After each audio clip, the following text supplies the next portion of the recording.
Welcome to this week's episode of Everyday Thin Places. I'm Rachael Gallagher, and I'm an interfaith hospice chaplain. And I'm Elizabeth Varaso, and I'm a birth doula. And in each episode of Everyday Thin Places, we draw from our experiences supporting birthing people and dying people to explore with honesty, authenticity, and humor how we can all become more truly living people.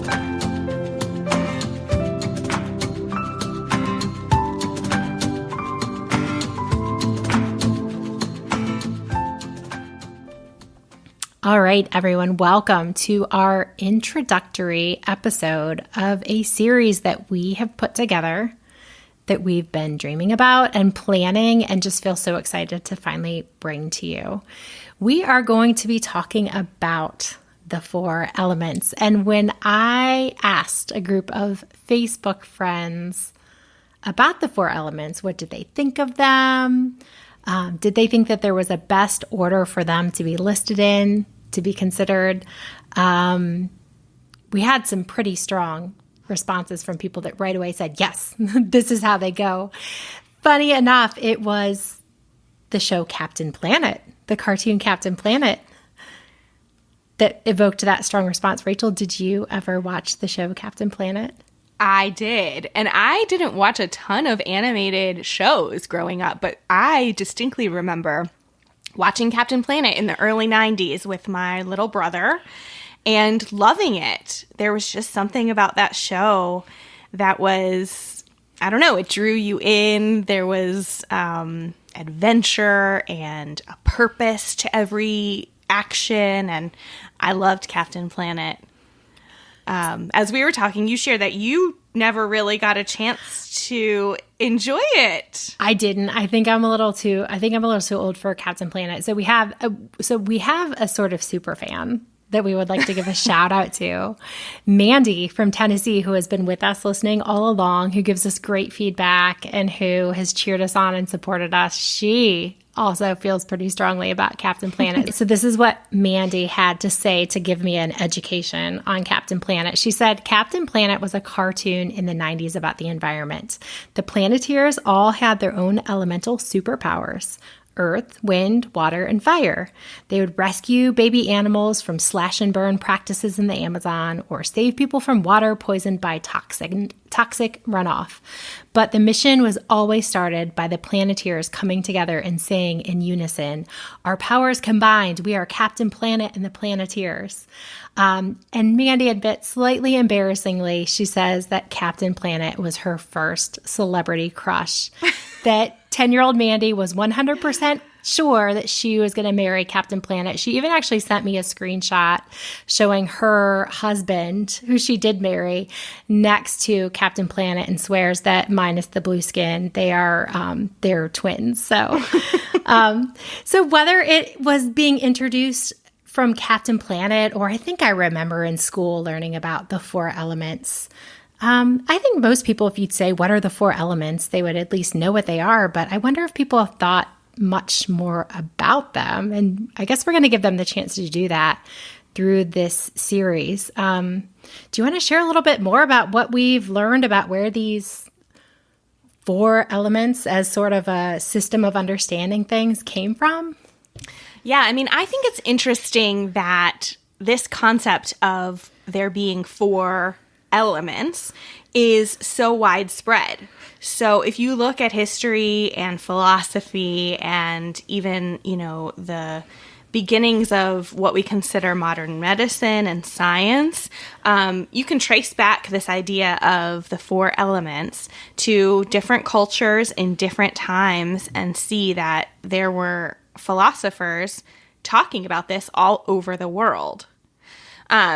So, we think about the 4 elements as the essential building blocks of life, and the ancient Persian and Greek traditions thought of matter as composed of these 4 elements. So earth, air, fire, and water.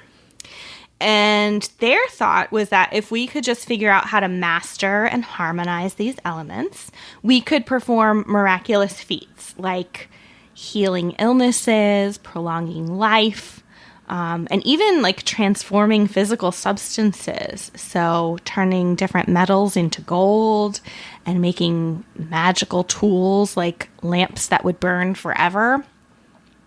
And yeah, like I said, this dates back to the ancient Greeks, and then it was later supported by Aristotle, and it just really became a basis for aspects of life and learning, and even grew into a basis for mysticism. So astrology and tarot cards, and even just your standard run-of-the-mill 52 card playing card deck was divided into 4, which is symbolic of the 4 elements. So 4 is symbolic, and it can be traced back to these 4 elements. Yeah, and so it makes sense. I mean, if we look at nature and we think about living as human beings on a planet, there are 4 of so many things. There's 4 seasons: winter, spring, summer, fall. There are 4 directions: north, south, east, west. And the thing that I really find fascinating, even though we think of the 4 elements as being an ancient understanding of the world, it's not that it's just this foolish misunderstanding, but that it was just sort of scratching the surface of beginning to understand. And so now we know from science, with, better tools to explore and understand the world, that there are 4 states of matter. So there's solid, liquid, gas, and plasma. And all of these line up. I've really appreciated gaining an understanding of, especially indigenous people, I think have better understanding and reverence for and just passed down wisdom about the earth and natural resources. And so I've appreciated learning about the 4 elements from that perspective. And the Cherokee people have sort of overlaid the elements and the seasons and the directions of north, south, east, and west, and even the time of day in order to sort of build this system that works together. And so from that perspective, Earth is corresponding with north, which also corresponds with winter, which is the time of day is midnight. And air is considered the element that corresponds with the east, with spring, the new arrival of new life, and also sunrise. You can sort of see how that would go together, sunrise and spring, and even a fresh breeze and air fitting together with that. And fire, I know we think about going down south where it's nice and warm, right? For us, it is much warmer south of where we are. So fire corresponds with the south, with the season of summer. And of course, noon, we think of noon as being the hottest, brightest part of the day. And for water, that corresponds with fall, with the direction of the west, and that's where we know the sun goes down, so sunset. And I really had this enrich my life as I've thought about this, and thinking about how seasons change and how that represents different aspects of how nature evolves and is moving forward. Just sort of having the awareness of each one of the elements in nature sometimes make me think about what my body needs. Like, does my body need water? Does my body need a deep breath? Does my body need warmth and that comfort? Or maybe even just we talked in our ritual episode, the way that it's so meaningful for me to light a candle and sometimes just watching fire dancing, and that does something for my state of mind and my state of body. Or maybe do I just need to take a walk barefoot and feel my feet touching the earth? And so putting those all together and even thinking about those directions of north, south, east, and west and how they correspond can help me as I'm navigating through life, and just seeing how naturally occurring elements move and act. And there just seems to be this like undercurrent that holds them all together. And so I think that's why that's been just so appealing to me. And that's why I'm so excited about this series, where we're going to get to focus specifically on each element. And as you said, there's a lot of different ways to look at that. There's the mystical side. There's the very scientific side. Some people will try to fit personalities into aligning with one of the 4 elements. And we realize that there's combinations of elements. There's all sorts of complex interactions. And so a model of breaking things down into 4 is going to have its limitations. But I think it can be a really helpful framework for thinking about life and just tapping into this idea of thin places where how does water, how does air, how does fire, how does the earth transport me into a state of mind that feels more transcendent, that feels more connected, that allows me to see beyond just sort of the atoms making up the matter right in front of my eyes. Yeah, it's interesting. As we were preparing for this episode, I was struck by kind of examining myself and like thinking through like, okay, which of these seasons, right? Like which one is my favorite? Which season do I relate to the most? Or, you know, which of these times of day is most meaningful to me, and just kind of looking at like how that corresponds. And it is really interesting. Like the more I dug and the more research I did, the more I was convinced like I'm an air person. Like I relate with all of these concepts that are somehow related to air. And I think the beauty of looking at the 4 elements, one of the things that I think is so helpful, like it's interesting, sure, but what do we do with this information, is that we can seek to be more balanced. Yes. So while I am, you know, I've shared before about my time spent at cancer camp in Maui, and even just that, my name that I gave myself, my power name, was Little Eagle. Like, that's air right there. Yeah. And I am such a springtime person. And, you know, like there's just so many things that I relate to when we're thinking about air. But when I look at the other elements, I'm thinking, oh my goodness, I would love to be more grounded sometimes. Yeah. And so how can I draw from those concepts that are related to earth to balance myself out? And I think that, you know, we're all kind of looking for some sort of balance. And so, yeah, I think that we can take what we're learning from these elements and apply it in a way that can help us to be more well-rounded people. Yeah. I mean, who doesn't love a day at the beach, right? And isn't a day at the beach the perfect combination of water, of sands, of breeze, and of sunshine?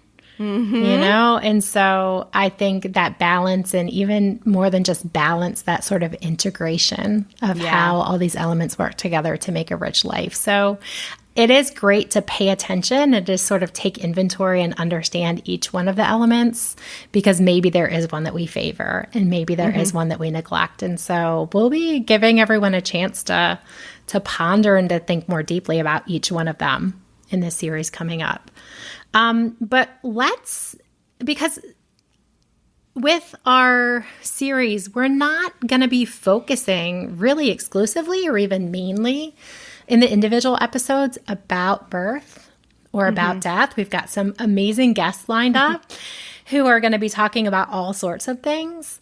So since we get the microphone today to talk about it, why don't we talk about earth and water and air and fire, and sort of how we see those elements showing up in really meaningful ways in our experience with birth and with death.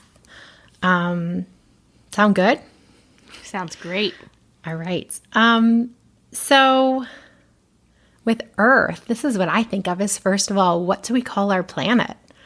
Mother Earth, right? So this idea of birth being emerging from a mother, and I'm going to even, I guess, steal a little bit of yours, because we talk about, you know, in some ways when we return to the earth, we come from dust to dust. So we come from the earth, and not every culture, but many cultures will bury people in the ground in death. And I mentioned this already, but there's something so beautiful about just your feet walking upon the earth. I don't really see people getting to labor barefoot out in nature, but there is something grounding about being upright and moving around during birth, not just being suspended in a bed, but being on your own 2 feet, being upright. And there's a phrase in one of the relaxation scripts that I use with pregnant people and with birthing people where we talk about the mothering touch of gravity and sort of this idea that, gravity is this mass of this earth attracting us to it and holding us on and keeping us from floating away. And I love to envision how the earth is sort of tenderly holding us, like a mother holding a child. And so I love that idea of the mothering touch of gravity and being grounded into the earth and being sort of coming from the earth and being like the earth when people are becoming mothers through the process of birth. So what about earth and death? Well, like you mentioned, after a physical death, a big tradition in a lot of cultures is burial and returning a body to the earth. But I deal with people before death and as they are going through that process. And so I think a lot of what I'm going to share today is more about how the elements play a role in the act of dying. And the way I see the earth element as a part of that is that as we're dying, we lose the ability to get up. We don't have the energy to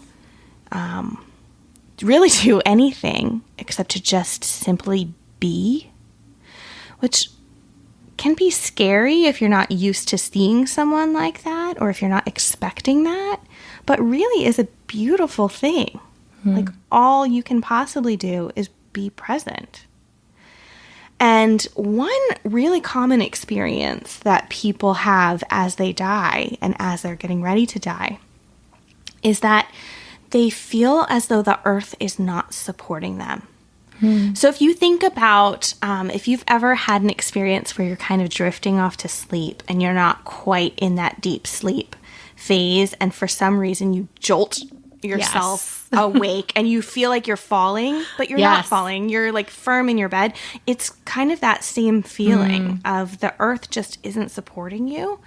And so we can do this helpful practice to help people who are dying to feel more supported by the earth by just surrounding them with pillows, putting some pillows under their legs to support like where their knees are and under their arms, and just really kind of making a nest for them so that they feel more supported by the earth, and they don't have that scary sensation of falling. So, yeah, I mean, I feel like that is so interesting, and also interesting that we all kind of have experienced it at some point in our life. So we know what that feels like, and it's not a good feeling, but nice to know that we can do something to help people feel more supported. Yeah. How about water? You want to talk about water next? Birth? Yeah. I mean, water and birth, the baby's living in water. Right? And so one thing that I didn't mention in the beginning, we talk about, this kind of goes away from that rule of 4, but one of the other ways that people will line up these elements, these 4 elements, is to line them up with the 7 chakras. The element of water lines up with the sacral chakra, which is the womb, which is that sort of creative force. If we're going to get into where it overlies with we talked about the playing cards. Water is also a place where love is developed. So even though we think of hearts as being, in our chest, there's also that sense of deep love from the womb and a sense of creation. And so the baby growing in this place of water, and during the process of birth, for most babies, that bag of water breaks. And people even think of that as being iconic with birth, is that at some point the water's going to break.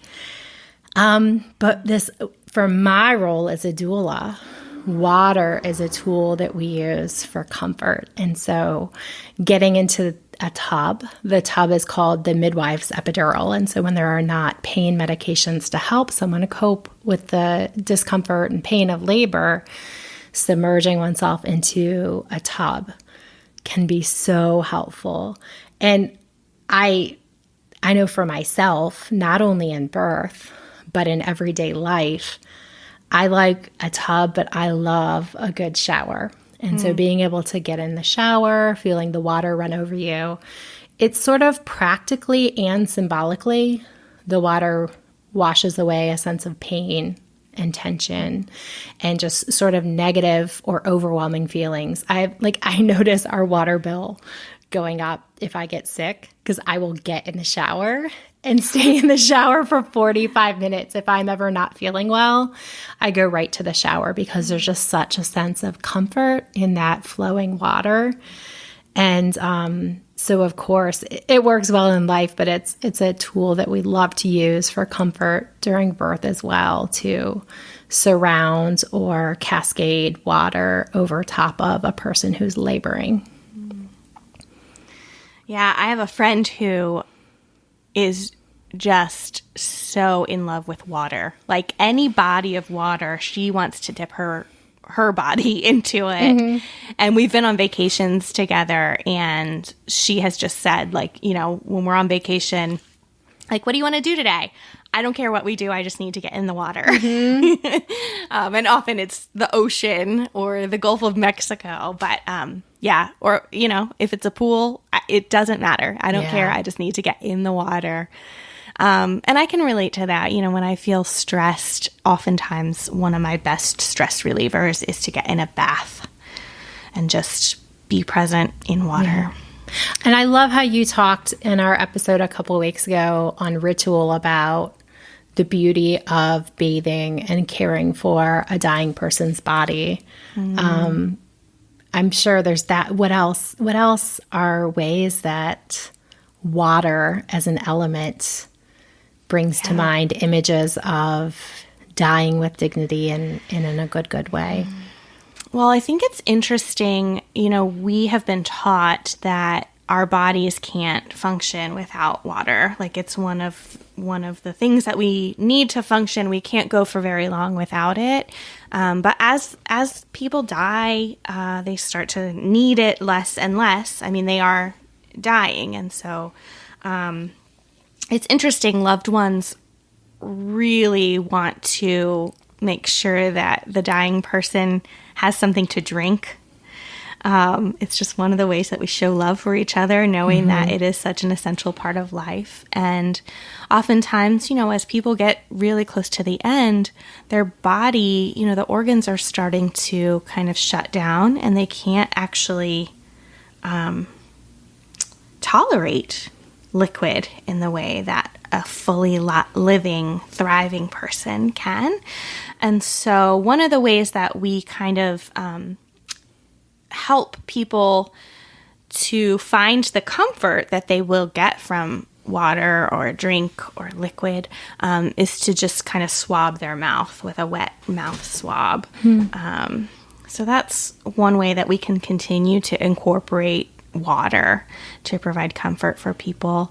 And then also, like I said before, I think, you know, it can be hard to talk about these things and maybe a little uncomfortable, but the more that we talk about it, the better prepared we are for when it actually happens. And so when people die, a few things happen with fluids. And so we tend to lose control of our fluids. Our body just releases a lot of the water that we're holding on to. And so our nose starts to run.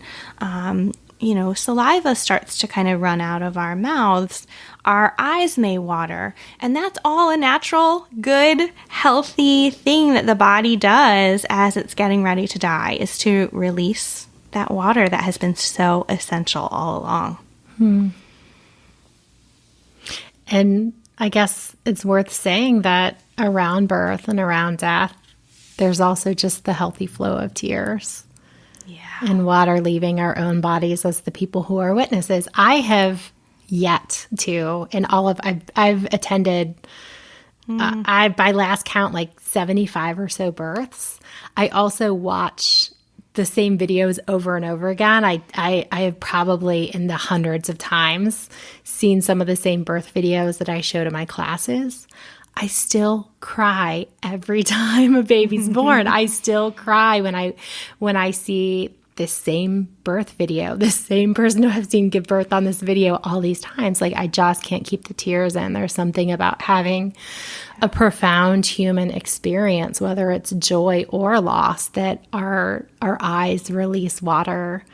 Even I feel like it's a reminder that we are alive in that moment. If we're crying, we're alive, and we're having a beautiful, important experience. Sometimes do you feel like you just need a good cry? Because I definitely have said that, like, on a regular basis. Oh, yeah.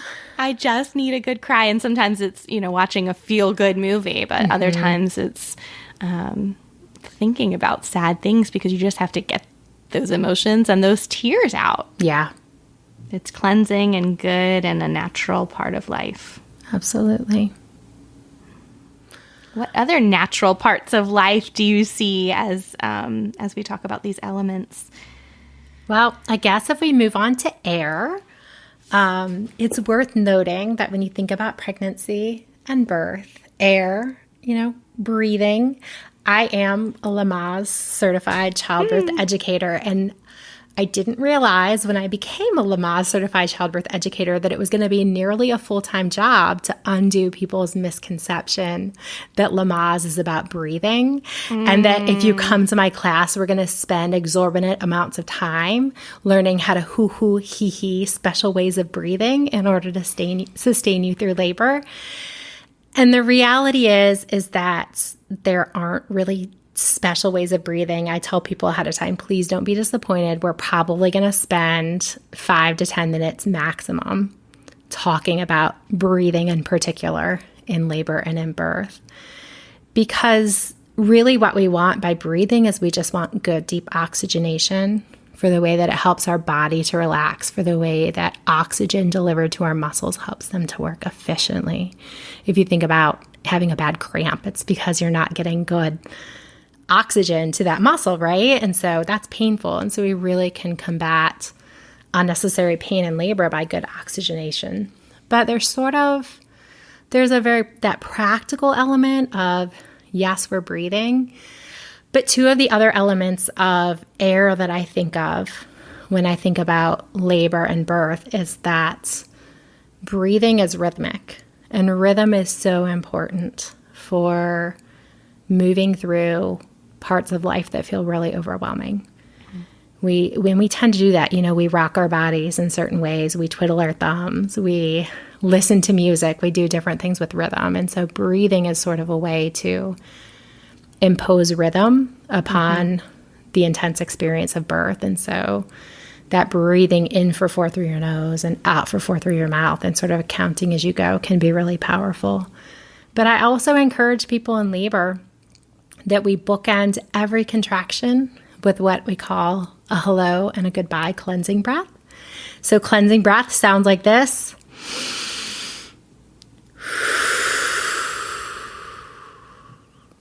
Nice and audible. I tell them it's also your support person's cue to shut up and not ask any questions because you're about to have a contraction and you don't want to tell them where you keep the dog food or, how are you feeling, or answer any questions. But doing that cleansing breath is a way to say, all right, I accept the work that's ahead of me for this next minute. I'm saying hello to this contraction. And then you breathe steadily and rhythmically through it. And then when it's time for that contraction to be over, you do another cleansing breath, and that is a goodbye breath to say, I've done that work. It's behind me. I'm one contraction closer to meeting my baby. I don't ever have to do that particular contraction again. And you also aren't remaining in your state of work, in your state of intensity during the rest that you get between contractions. And so that sort of power of, I even will say, like, as they're blowing out, I say, blow that one away. There's a way that our breath blowing away from us is sort of like, I've received what I've needed and I'm blowing out, and I'm sort of taking power over what I want to include and what I want to be done with at this point. And so it's a really powerful way to move through labor, not just because, yes, we're oxygenating your body, which is really good, but because there's that rhythm and that symbolism and that sort of figurative way that it supports you through labor. I think that cleansing breath can be so helpful throughout all of our lives, even if we're not laboring. And I know that we have an exciting episode coming up Yes. where we talk all about the element of air, and we really focus on breath. Yes. And how breath plays an important part throughout our lives. So definitely don't miss any of these upcoming episodes. But yeah, I really want to incorporate a lot of that cleansing breathing into my everyday life. Yeah. So what about air and dying? So, yeah, wow. Well, first of all, I think the first thing that comes to mind when we think about air and its role in death is that the medical definition of death is when someone completely stops taking in air. And so that's considered the time of death. But leading up to that, our body is getting ready for what is coming. And so our inhales start getting shorter and our exhales start getting longer and more uneven. And when we medical professionals start to see this breathing pattern, there are sort of different names that we use to describe the different types of breathing, but without giving a lecture, a medical lecture, we look for those inhales to become shorter, those exhales to become longer and more uneven. And that is when we know, okay, this person is really getting closer to their time of death. And as that happens, our brain function starts to slow down as well. So that lack of air is causing our brain to sometimes hallucinate, sometimes just imagine things, positive and negative. And, you know, we see people get confused like that, and we know it's because they are not taking in air in an optimal way, and they are probably getting closer to not needing air anymore. And lastly, fire. Yeah. One that is near and dear to our podcast, Yes. as we have incorporated candles as a ritual for ourselves. Yeah. I think about it. It's kind of crazy that I never, with my love of candles, I'm surprised that at no point was that like a reason for me to decide to have a home birth just so I could be surrounded by candles, because they don't let you have candles that actually burn in any of the birth centers or hospitals. So when I think about fire and birth, of course, there is the warmth of like that shower and that tub. We'd like those to be warm water. It would not have the same effect if it was frigid water that you were dipping yourself into. But one thing that I think of, I've seen this many, many times where let's think of fire as being represented in the sun. You know, our big ball of fire that's keeping us all warm and alive on our planet. And I see this really often where people will, when they have a sort of undisturbed labor, when they're allowed to just sort of let it take the course, it's not uncommon for people to go into labor later in the day and to labor throughout the night. And then throughout that process of all those strong contractions, it causes their body, their cervix, to do the opening that makes way for the baby to actually begin to travel out of the body. And then we get to what that distinct pushing phase is, what happens when the cervix is totally open. And it's just a total different energy. It is not pain anymore as much as it's very hard work. It requires a lot of energy from the person giving birth. And I see it happen very often that it's sort of just as or just after the sun comes up. So there's a lot of laboring through the night of going through that sort of opening process. And then we have this shift in energy. And so as a doula, I will pop open the blinds if the birthing person consents to say, let's get some let's get some sunlight in here. I actually will also say, let's brush our teeth because it's a new day. And let's, I'll introduce some citrus or some peppermint smells in order to uplift the energy of the room. But sort of this idea that the sun encourages you to have energy and to be able to do things with this fresh start. Something about the sun coming up being a fresh start.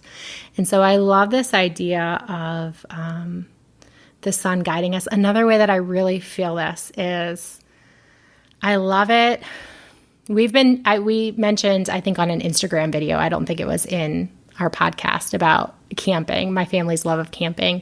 And we've sort of become sellouts because we now cabin camp. I asked you what kind of tent you use. Well, we have a tent, but it's really hard with the number of people in our family. And it's a lot harder to tent camp. But one of the things I love about tent camping is you really have to reorient your life and your schedule around the sun, because the sun goes down. And if your only light is a fire, you're going to be ready for bed. And when the sun comes up at 5:30 in the morning through your tent, you are not sleeping in. And so I love this idea of what would our orientation towards time be if the only light we had was sunlight and firelight. And sort of it's a fantasy to be like, let's get rid of all the screens. And that's why I do love camping, even though we have a microwave and a shower in the cabin when we go. There's at least a little more sense of we're trying to get back to our more primitive selves of orienting ourselves. And it's just such a healthier way. It just is so much more refreshing to have the fire of the sun and the fire of the campfire being the light sources, the fire sources that guide and orient our time. So that's you and I are very similar in a lot of ways, but we're also very different in some ways. And that is one of the ways that we're very different. So it's not that I don't know how to camp. It's not that I haven't camped. I was a Girl Scout for 10 years. I've done all the camping. I've dug my own latrine. That's probably why I don't really enjoy camping so much. Yeah. And when Paul and I were first dating, I really liked him. I mean, I ended up marrying him, so I really liked him, but he invited me on a camping trip. And I remember the mental turmoil that I was going through, because the thought was I really like this guy, and this is a big deal. This new guy is inviting me on a camping trip, and I really want to spend time with him, but I don't want to go camping. And I said no. And I think after the fact, I realized, or he confessed to me, that he was kind of relieved because he's not a big camper either.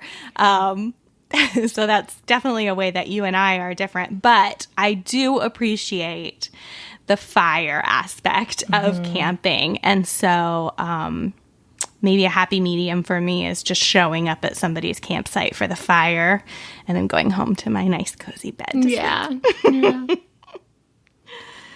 Yeah. So, but what about when you think about fire and dying, what sort of thoughts come to mind for that? So yeah, in actual dying, I mean, I think it's more of a metaphor, or more of the idea of heat than actual fire. So when we're dying, our body becomes cool.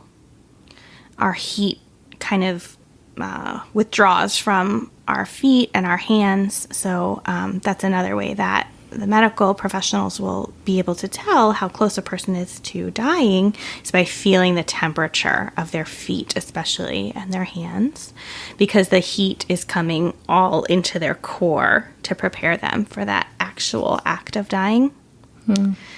And on a personal note, I mean, I experienced this when my beloved dog Alfie was getting ready to die. I knew that he was getting closer to the end of his life. And on one particular night, I felt that his body temperature was a lot cooler than what I was used to feeling. And I don't know that I would have articulated that this is it. This is his last night. But I do remember making a mental note. I probably even said it out loud to Paul, like his body temperature is dropping.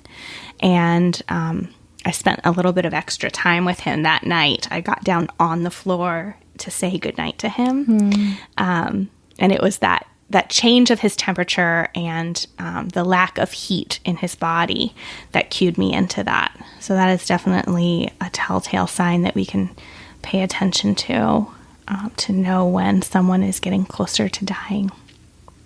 I remember you telling me this now because I think we drew this really powerful parallel between birth and death.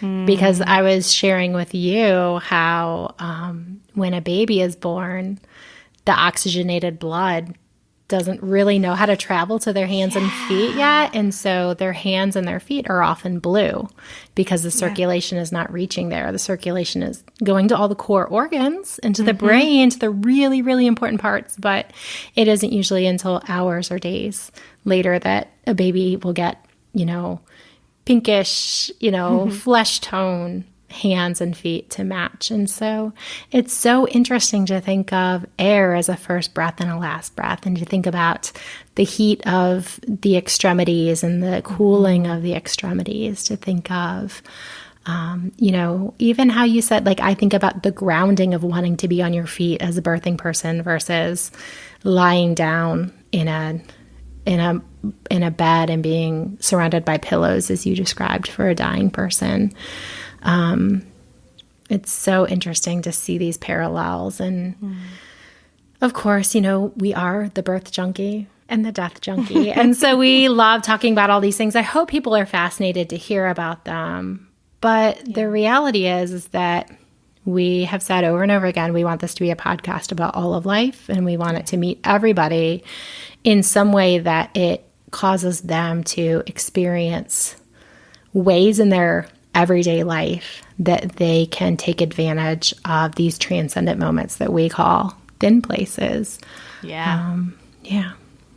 Well, our listeners are in luck because this series is definitely going to dive into all of these elements as they play a role in helping us to experience thin places. And I feel like we've barely scratched the surface on each of these topics. So I'm excited that we've blocked out some time. There's so much more that we want to explore.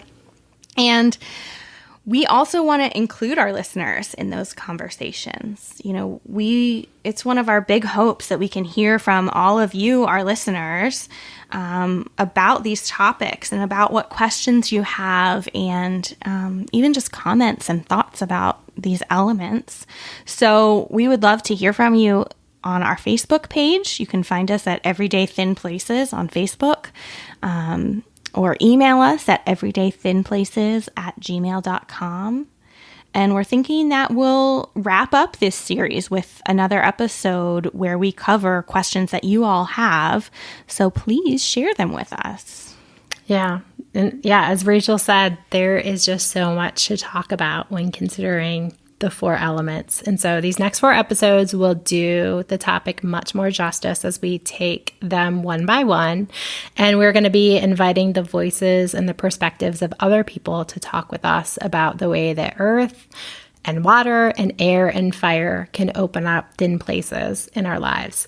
So if you have not subscribed already, what are you waiting for? Please do that. You won't want to miss these episodes. I know you're not going to want to miss them because we sure cannot wait to bring them to you. Thanks for joining us.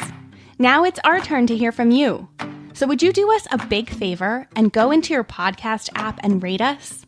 Even better, would you write us a glowing review? That will help other listeners to find us.